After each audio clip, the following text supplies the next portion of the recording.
Assalamualaikum warahmatullahi wabarakatuh. Perkenalkan, nama saya Arif Junarto dengan nomor induk mahasiswa 202111055 dari kelompok 2 akan membahas mengenai riwayat hidup Sayyid Qutb dan karya Sayyid Qutb tahun 1906 sampai 1966. Riwayat hidup Sayyid Qutb.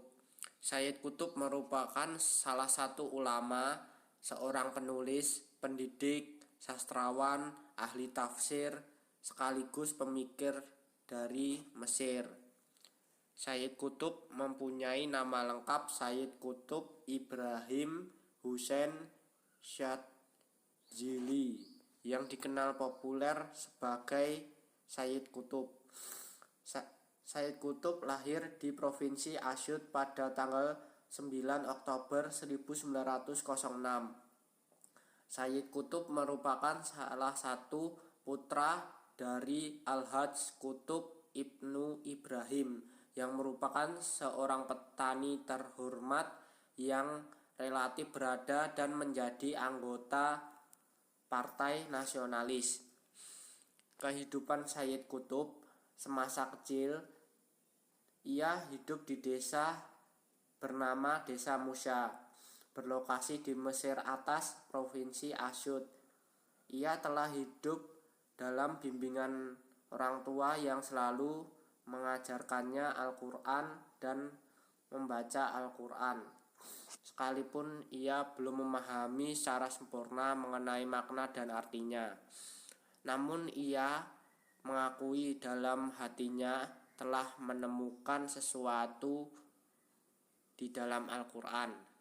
Sayyid Qutb bersekolah di daerahnya selama 4 tahun, dan Sayyid Qutb menghafal Al-Quran pada berusia 10 tahun.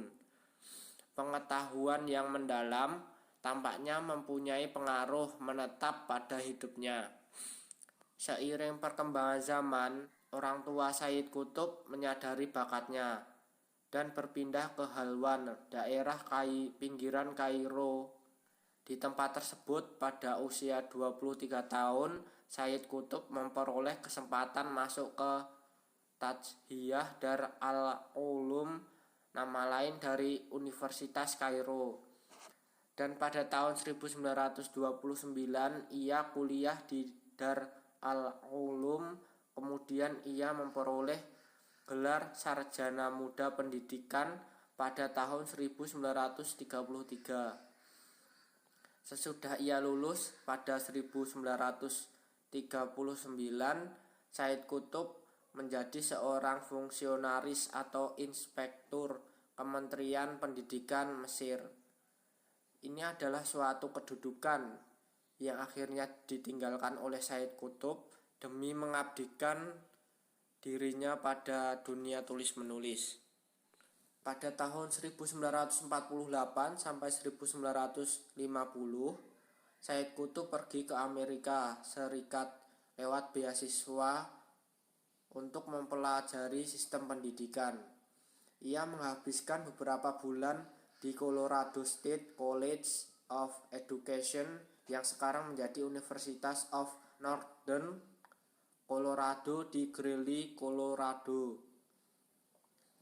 Selain itu, ia membagi waktunya untuk studi di Wilson Teacher College, Washington, dan Stanford University di California. Karya teoritis Sayyid Qutb pertama di bidang kritik adalah Al-Ijtima'iyya fi Islam, atau disebut juga dengan keadilan sosial dalam Islam. Diterbitkan pada tahun 1949 ketika ia masih tinggal di Barat. Setelah itu, ia sempat mengunjungi banyak kota-kota besar di Amerika Serikat dan tidak lupa berkunjung ke negara seperti Inggris, Swiss, dan Italia. Hasil studi dan pengalamannya itu meluaskan wawasan pemikirannya mengenai problematika sosial kemasyarakatan yang timbul oleh paham materialisme yang gersang akan paham ketuhanan. Sekembalinya ke Mesir, Sayyid Qutb masuk pada gerakan Ikhwanul Muslimun dan mulai terus menulis mengenai topik-topik Islam.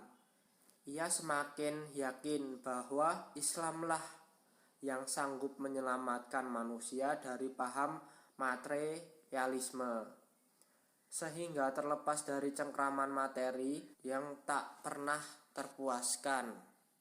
Sayyid Qutb kemudian bergabung dengan gerakan Islam Ikhwanul Muslimun dan menjadi salah satu tokoh yang berpengaruh di dalamnya. Untuk selanjutnya, waktu larangan terhadap Ikhwanul Muslimun dicabut pada tahun 1951. Ia terpilih lagi sebagai anggota panitia pelaksana dan memimpin bagian dakwah. Selama tahun 1953, ia menghadiri konferensi di Suriah dan Yordania dan sering memberikan ceramah tentang pentingnya akhlak pada pra-masyarakat kebangkitan umat. Pada Juli 1954, ia memimpin redaksi harian Ikhwanul Muslimin, tetapi baru berjalan 2 bulan usianya, redaksi harian tersebut ditutup karena atas perintah Kolonel Gamal Abdul Nasir, Presiden Mesir, yang mengecam perjanjian Mesir dan Inggris pada tanggal 7 Juli 1954.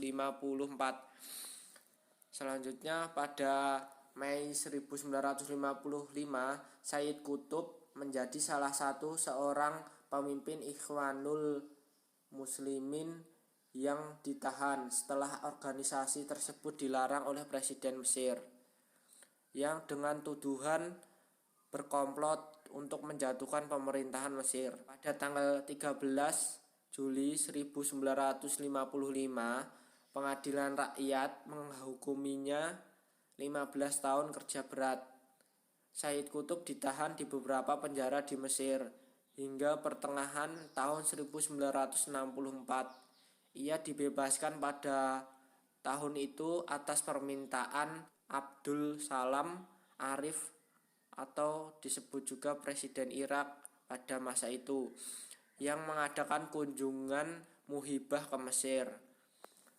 Baru saja berjalan 1 tahun, Sayyid Qutb menikmati kebebasan.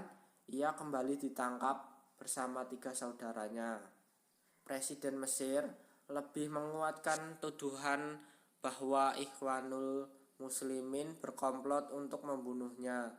Di Mesir berdasarkan Undang-Undang Nomor 911 Tahun 1966 berbunyi bahwa Presiden mempunyai kekuasaan untuk menahan tanpa proses siapapun yang ditangkap bersalah dan mengambil alih kekuasaannya serta melakukan langkah-langkah yang serupa.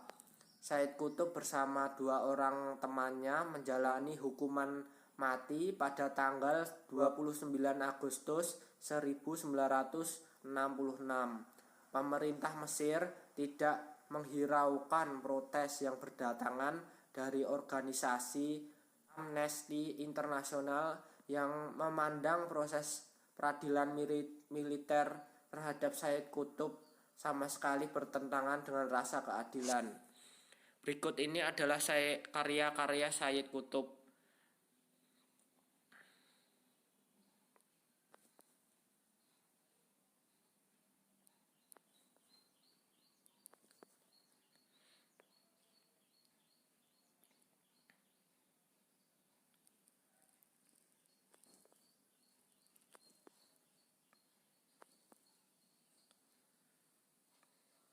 Sekian presentasi dan penjelasan saya. Bila ada kesalahan saya mohon maaf. Wassalamualaikum warahmatullahi wabarakatuh.